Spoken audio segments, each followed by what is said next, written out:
Hello YouTube, welcome to GamingHouse, and today I'm going to be bringing you the review of Evil Within.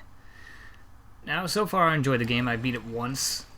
Casual difficulty because I just wanted to beat it, and I didn't want to get my ass handed to me left and right from the first time playthrough. 36 deaths in just under 16 hours, I think? 16 or 17, either way. Moving on, I'm going to go ahead and get started with the story. Now, the story begins off, and it is confusing as hell. You know nothing about what the hell is going on, who you are, what you're doing there, or anything, and you're just floating around, and you're confused for pretty much half the game. At least I was. Pretty much, I think about 3/4 through, everything starts to piece together a little bit, so you kind of know what's going on, and some of your questions get answered. Other than that, it's still generally confusing. Maybe other people might make more sense. I suggest always collecting the reading material that's hidden throughout the game, and also the end game after you beat it. The little player models they have at the end also provide even more backstory. The setting is pretty nice. You get to go around to different places. There's a general city you're in. You don't stay there very long. You go to woods. You're jumping around. I said this already, but you're jumping around a lot. But it looks really nice. Graphics aren't up there. I'm not a graphics person. I don't really give two shits about, ooh, it's got to be next gen graphics. Whatever. It's made for like all gen, so I care less. Gameplay wise, it handles pretty smoothly. Major gripe of mine was the camera for over the shoulder. It zooms in way too goddamn much when you aim. I mean, it's not over the shoulder. It's like pretty much you are the shoulder, and it zooms in way too much. And I found it messing up my shots. You can kind of get used to it, but it's, you know, a gripe I didn't quite like. On that, they all seem pretty controls and everything seem pretty responsive. Melee hits are generally useless, and also sometimes get in the way where you will lock onto things that are down on the ground and already dead, instead of, I don't know, hitting a padlock or hitting an enemy in front of you. You will instead lock onto the body that's right by you and hit that, and it'll result in you getting hit and some slight frustration going on. Now, there is a sneak mechanic in this game, and I'd say the sneak mechanic is fairly alright. I mean, it kind of works, it doesn't. You gotta plan out whether or not you're gonna sneak around / sneak kill people, because I found out you don't quite move as fast. He's not as fast as in Mordor. When I was playing Mordor, I moved around fairly fucking quickly. But this game you don't, so half the time when you're trying to kill someone, at least when I was trying to kill someone, they would turn around, and now it's like, ah, well, I can't stab you in the front with this giant-ass Bowie knife I have. So that all went to hell anyway. But it's there. If you can use the mechanic correctly, it will work to your favor in more ways than not, having to save ammunition and so forth. Speaking of ammunition and such, I found, even on casual, there were times where I am scrimping and saving for ammo, pretty much. I got several rough points where I thought I was literally going to be out of ammunition, until I reached a point where it was a boss fight. Boss fight was a huge engagement I was going to have to do, and they gave me plenty of ammo. I was like, yes, thank God. I'm going to live to see the end of this game.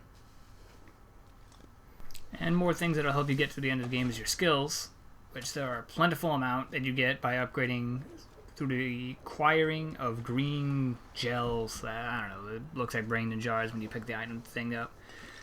And all around, I find them to be fairly useful. I didn't put anything into sprint or anything like that. Some tips and tricks, or at least for what I did, is I prioritize stock so I can increase more bullets, so I'm passing up on less bullets because you don't backtrack to other levels.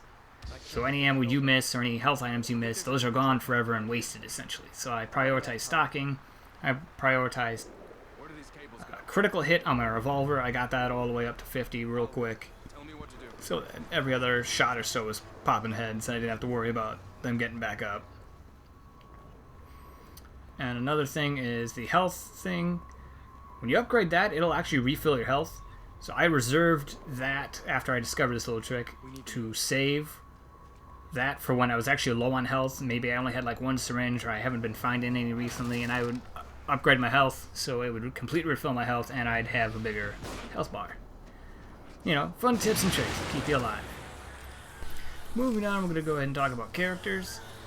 Most of them are shrouded in mystery. turns out Sebastian has a pretty tragic and awful past, but you don't really get to see that in his character. It's mostly through reading his journals and stuff that are found before entering the mirrors to go to the upgrade area. The other two characters are Joseph and Kidman, which I would have liked to have seen more of. I found them to be pretty interesting, at least, fairly interesting, but you're jumping around so much you barely see them, and a lot of characters are MIA for pretty much like a good chunk as everyone's being thrown about. Again, I won't go into details. They even mention it in the story. The enemies in the game, if I had to compare them to anything, they resemble the Ganados from Resident Evil 4, which this game is very, very similar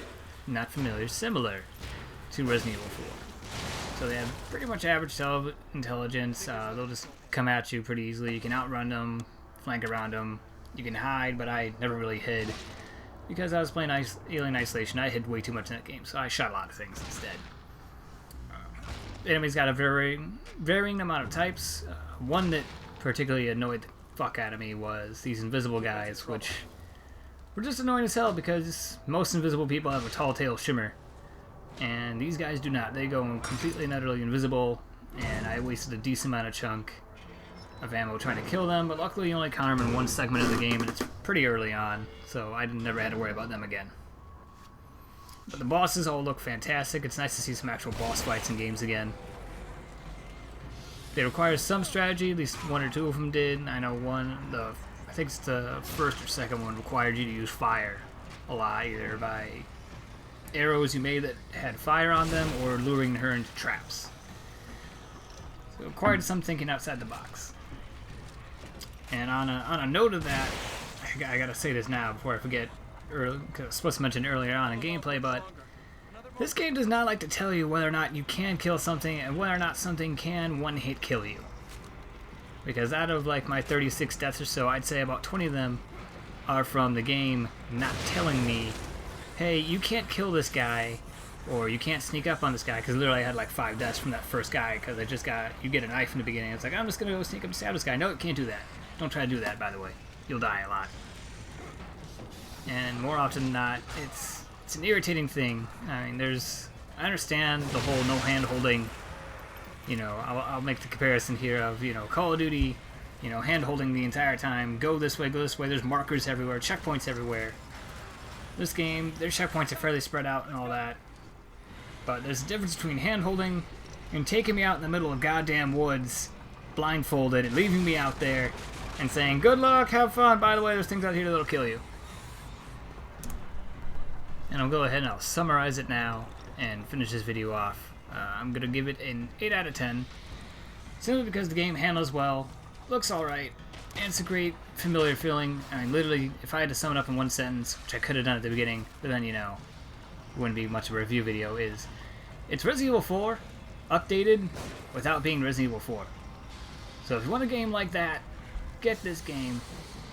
It's got replay value. You can play through it multiple times. It's got New Game Plus. It's got higher difficulties. It's got rewards for going back through. And there's an achievement, I know, for beating it under 5 hours. So it's fairly entertaining and all that. 8 out of 10. Go check it out. Play it. Watch other people play it. Or maybe not watch other people play it. I've seen them. It's pretty bad. So as always, like, comment, subscribe. And you're always welcome to come back over to GamingHouse for more gameplay and commentary.